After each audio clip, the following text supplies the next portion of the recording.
केस गळती किंवा टक्कल पडणे या समस्येमुळे महिला, तरुण किंवा मध्यम वयाचे नागरिक असे सर्वच जण सध्या त्रस्त आहेत. बिघडलेली जीवनशैली आणि वाढतं प्रदूषण या कारणांमुळे केस गळतीची समस्या हल्ली सगळ्यांमध्येच दिसतेय. मात्र बुलढाणा जिल्ह्यात एक भलताच प्रकार समोर आलाय. शेगाव तालुक्यात केस गळतीची साथ आली आहे असं म्हटलं तरी काही हरकत नाही. शेगाव तालुक्यात 3 गावात जवळपास 50 पेक्षा अधिक व्यक्तींना अचानक केस गळती सुरू झाली आहे. अनेक कुटुंबातील सदस्य याचा बळी ठरतायत. अगोदर डोक्याला खाज येणे, नंतर सरळ केस हाती येणे आणि तिसऱ्या दिवशी चक्क टक्कल पडत असल्याने नागरिक घाबरून गेलेत. गेल्या काही दिवसात तिन्ही गावातील शेकडो नागरिकांची केस गळती झाली. त्यामध्ये महिलांची संख्याही जास्त आहे. शॅम्पूमुळे असा प्रकार घडत असावा असं प्राथमिक मत सुरुवातीला व्यक्त केलं जात होतं.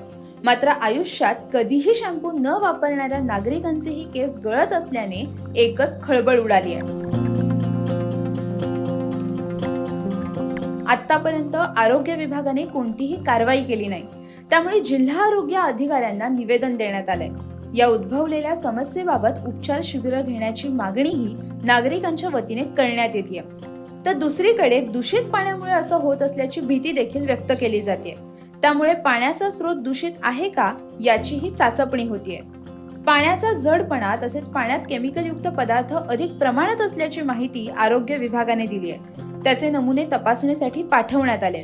3 दिवसापासून आमच्या कार्यक्षेत्रात बोंडगाव, कालवड व कठोरा येथे अचानक केस गळती काही रुग्णांमध्ये सुरू झालेली आहे. तर आरोग्य विभागातर्फे वैद्यकीय अधिकारी, समुदाय आरोग्य अधिकारी, आरोग्य सहाय्यक, आरोग्य सेवक व आशा यांच्यातर्फे सर्वेक्षण करण्यात आलेले आहे सर्व गावाचे. त्यामध्ये बोंडगाव, कालवड व कठोरा येथे अनुक्रमे 16, 13 व 7 केस गळतीचे रुग्ण आढळून आलेले आहेत.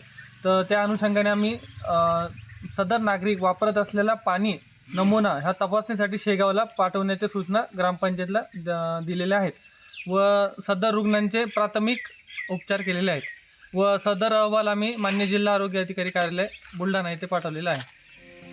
जिल्हा परिषदेच्या आरोग्य विभागाने भोन गावात सर्वेक्षण केलं. आरोग्य विभागाचं पथक गावात दाखल झालं. त्यांच्याकडून रुग्णांची लक्षणं पाहून सध्या त्यांच्यावर उपचार देखील सुरू करण्यात आले आहेत.